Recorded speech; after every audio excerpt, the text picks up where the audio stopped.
اس سے پہلی آیات میں مسلمانوں کو جو قرآن اور دین پر ایمان لے آئے ہیں ان کو اس قرآن اور اس دین کی نسبت سے کچھ ذمہ داریاں ہیں، کچھ ان کی ڈیوٹیاں ہیں۔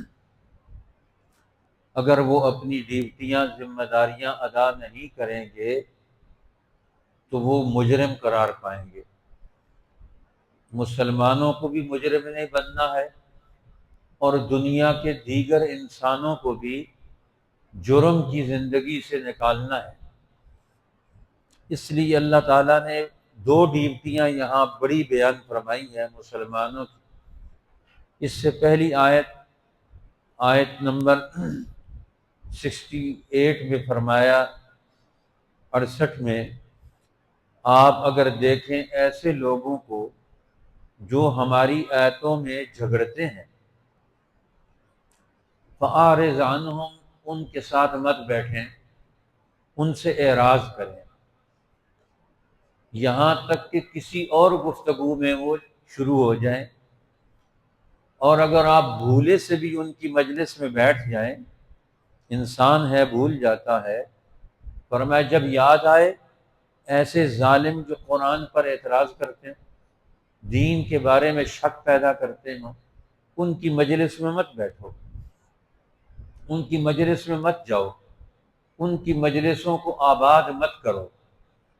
تو گویا یہ دین کا علمی اور نظریاتی پہلو ہے کہ ہم دین کے خلاف اپنے کانوں سے بات مت سنیں۔ کیوں سنتے ہیں؟ ایک آدمی کفر اور شرک کی بات کرتا ہے تو آپ اس کی بات سنیں، یہ بھی غلط بات ہے۔ یہ کہتا کیا ہے جی؟ ہم اس کی تحقیق کر لیں۔ بھئی ہمیں کفر کی کیا تحقیق کرنی ہے؟ ہم اس سے غلط باتیں کیوں سنیں؟ ان کی غلط باتوں کی مجلس میں کیوں جا کر بیٹھے؟ یہ پہلی ڈیوٹی ہے کہ کن لوگوں کی صحبت میں بیٹھتے ہیں۔ آج کل ہمارے یہاں میڈیا ایج ہے، ہر آدمی ہر ایک کا بیان سن رہا ہوتا ہے، ٹائم ضائع کر رہا ہے۔ اب کوئی بیان کرنے والا کیا ہے؟ کون ہے؟ یہودی ہے، عیسائی ہے، ہندو ہے، سکھ ہے، مسلمانوں والا لباس پہنا ہوا ہے، داڑھی رکھی ہوئی ہے، پگڑی پہنی ہوئی ہے۔ اب وہ شیطان ہے، مرزائی ہے، وہ کس مذہب سے تعلق رکھتا ہے کوئی پتہ نہیں، اور کہتے ہیں کہ بیان اچھا کر رہا ہے۔ آپ کو کیا پتہ ہے اچھا بیان کر رہا ہے؟ اس کی مجلس میں بیٹھے ہوئے اس کی باتیں سن رہے ہیں۔ اس لیے ظاہری تعلق سچے لوگوں سے جو قرآن کو جانتے ہوں اور آپ بھی انہیں جانتے ہوں، یہ قرآن والے ہیں، یہ دین والے ہیں۔ اب چلتے چلتے ہوئے ہم ہر ایک کے پیچھے چل کھڑے ہوں کہ ان کی مجلسوں میں جا کر بیٹھ جائیں۔ اس لیے باطل قوتوں کی مجلس میں بیٹھنا، ان کی صحبت میں بیٹھنا، ان کے نظریات، افکار، تعلیمات کو سننا، یہ غلط بات ہے۔ ہاں فرمایا وَمَا عَلَى الَّذِينَ يَتَّقُونَ مِنْ حِسَابِهِمْ مِنْ شَيْءٍ، جو جھگڑنے والوں کے حساب میں سے کوئی چیز ان کے ذمہ نہیں۔ نصیحت کرنی ہو تو جو لوگ ان کی مجلس میں اس لیے جائیں کہ ان کو نصیحت کرنی ہے، خیر خواہی کرنی ہے، ان کی باتیں سن کر ان کو سمجھانا ہے، اور سمجھانے کی طاقت اور صلاحیت رکھتے ہوں۔ اب نہ سمجھنے کی طاقت رکھتے ہیں، نہ سمجھانے کی طاقت رکھتے ہیں، اور پھر ان مجلسوں میں جا کر بیٹھ کر اپنا ٹائم ضائع کرتے ہیں، یہ تو غلط بات ہے۔ تو قرآن نے ہمیں اپنی مجلسی ذمہ داریاں وہ سمجھائی ہیں۔ دین کے سننے سمجھنے کے اعتبار سے جو ہماری ذمہ داریاں ہیں، دین کس سے سننا ہے، دین کن لوگوں سے ہم نے سمجھنا ہے، یہ بھی ہمیں پتہ ہونا چاہیے۔ آج سب سے زیادہ دجل اور فراڈ وہ دین کے ساتھ، ہر ایک آدمی اپنی مرضی سے دین کی تشریح کر رہا ہے۔ حضرت عمر رضی اللہ تعالیٰ عنہ اپنے زمانے میں کسی ایک کو بھی دین کی تشریحات کرنے کی اجازت نہیں دیتے۔ ہر آدمی اس کو اجازت نہیں ہے کہ وہ اپنی مرضی کے مطابق دین کی تشریح شروع کر دے۔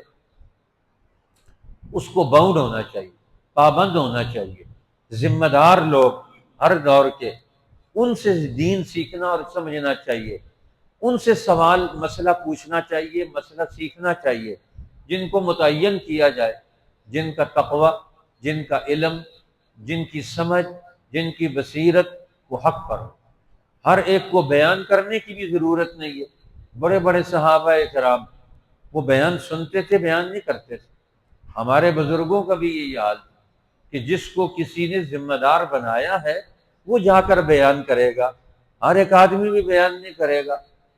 آج تو ہر ایک آدمی بیان کرنے کے لیے کھڑا ہوتا ہے، جس کو اس دور کے فقہا، اولیاء اللہ، صاحب نسبت بزرگ اجازت دیں پھر وہ بیان کرتا ہے۔ حضرت عبداللہ ابن عباس رضی اللہ تعالی عنہ ایک دفعہ حرم کعبہ میں، اب تو حرم آباد ہوگا، پوری دنیا سے حجاج کرام گئے ہوئے، ہر دور میں حج کے موسم میں لوگ جمع ہوتے، تو حج کا موسم تھا اور لوگ جمع تھے، تو ایک آدمی بیان کر رہا تھا، بڑے زور زور سے بول رہا تھا۔ حضرت عبداللہ ابن عباس رضی اللہ تعالی عنہ اس کی مجلس میں گئے اور فرمایا تو حرم کعبہ کے اندر بیان کر رہا ہے، تجھے بیان کی اجازت کس نے دی ہے؟ تیرا علم کتنا ہے تو اس کو بیان کر رہا ہے؟ تجھے پتہ ہے یہاں اطراف و اکناف سے، پورے عالم اسلام سے بڑے بڑے لوگ یہاں جمع ہیں، کوئی بیان کر رہا ہے، وہ تو بیان کر رہا ہے؟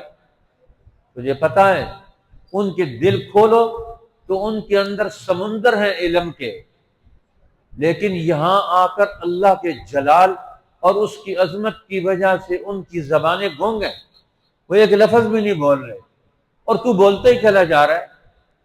تو کیوں بول رہا ہے؟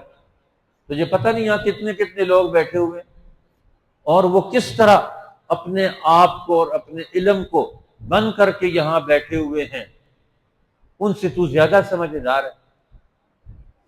اب یہ تفسیر کی کتابوں میں حضرت عبداللہ ابن عباس کا یہ قول موجود ہے، اس لیے یہ بولنے کا مرض یہ بھی اس امت کو سب سے زیادہ ہے۔ مولانا الیاس صاحب رحمۃ اللہ علیہ، قاری طیب صاحب رحمۃ اللہ علیہ جو دارالعلوم دیوبند کے معتمم تھے، ان کو خط لکھا، جس خط میں دین کی اہم ترین باتیں بیان فرمائی۔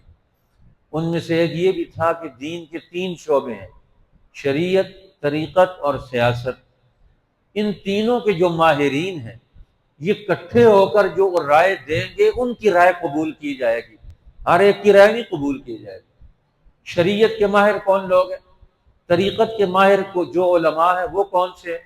سیاست کے ماہر علماء کون سے ہیں؟ جن کو دین کی سیاست کا پتہ ہے، فرعونوں کی سیاست کا علم رکھتے ہیں، ان کا توڑ رکھتے ہیں۔ فرمایا ہم یہ چاہتے ہیں کہ امت کے یہ تینوں طبقے اکٹھے ہو جائیں اور ان کی رائے کی مطابقت میں امت آگے بڑھے۔ یہ قاری طیب صاحب معتمم دارالعلوم دیوبند کو مولانا الیاس صاحب بانی دعوت و تبلیغ، انہوں نے خط لکھا کہ کن کن لوگوں کی رائے چلنی چاہیے، اب کن لوگوں کی رائے ماننی چاہیے۔ اب تو امت کا زوال ہی زوال ہے، کیونکہ ہر آدمی ہر ایک کی بات قبول کرتا ہے، ہر ایک کی بات سنتا ہے، اس کے اندر حق اور باطل کی تمیز ہے ہی کوئی نہیں، فرق ہی کوئی نہیں۔ اور فرمایا پھر اس امت کے کہنہ امراض میں سے ایک مرض یہ ہے، عمل کم ہے، باتیں زیادہ کرتے ہیں سب لوگ۔ اب یہاں جو عمل کرنے والے لوگ ہیں ان کی باتوں کو سننا چاہیے، جو عمل ہی نہیں کرتے وہ قوموں کے رہنما ہیں، ان کی بات کا اثر کیا ہوگا، نتیجہ کیا نکلے گا؟ وہ بے عمل لوگ ہیں۔ جو خود اپنی بات پر عمل نہیں کر سکتا وہ دوسروں کو عمل کے لیے کیسے قائل کرے گا؟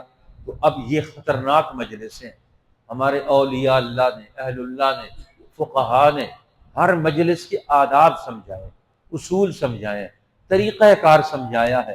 اس لیے اللہ جل شانہ نے یہ اصول بتائے ہیں تو علماء نے آگے سمجھائے ہیں۔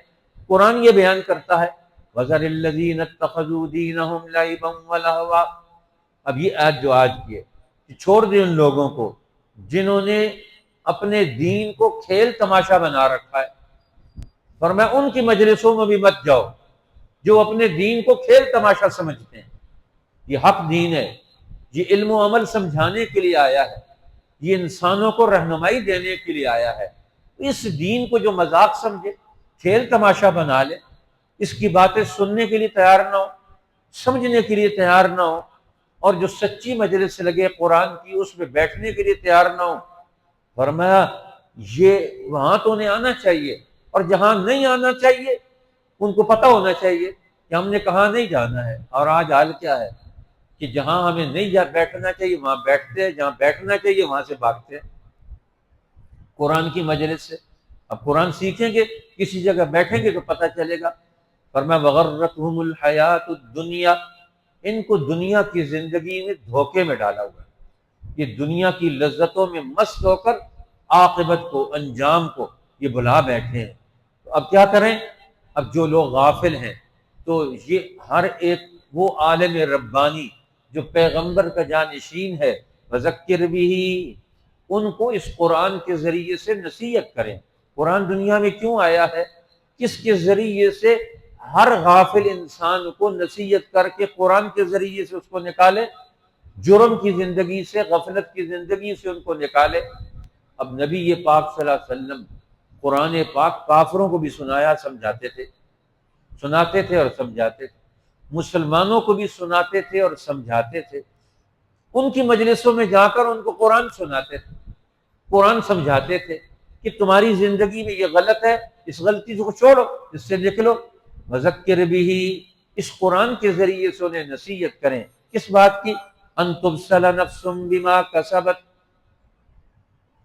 کہ وہ اپنے نفس کے کیے ہوئے کرتوتوں میں گرفتار نہ ہو جائے، وہ وقت نہ آئے کہ ان کی زندگی اور ان کے قلب اور ان کی دل و دماغ پر اللہ کی طرف سے آخری فیصلہ نافذ نہ ہو جائے، کیونکہ جو قرآن کو چھوڑ کر اپنے نفس کے کرتوتوں میں سزا کے طور پر گرفتار ہو گیا، لیس لہا من دون اللہ ولی ولا شفیع، اللہ پھر اس کا، اللہ کی طرف سے اس کو بچانے والا کوئی نہیں ہوگا، کوئی مددگار، کوئی حمایتی، کوئی سفارشی جو انسان کو سزا سے بچا سکے۔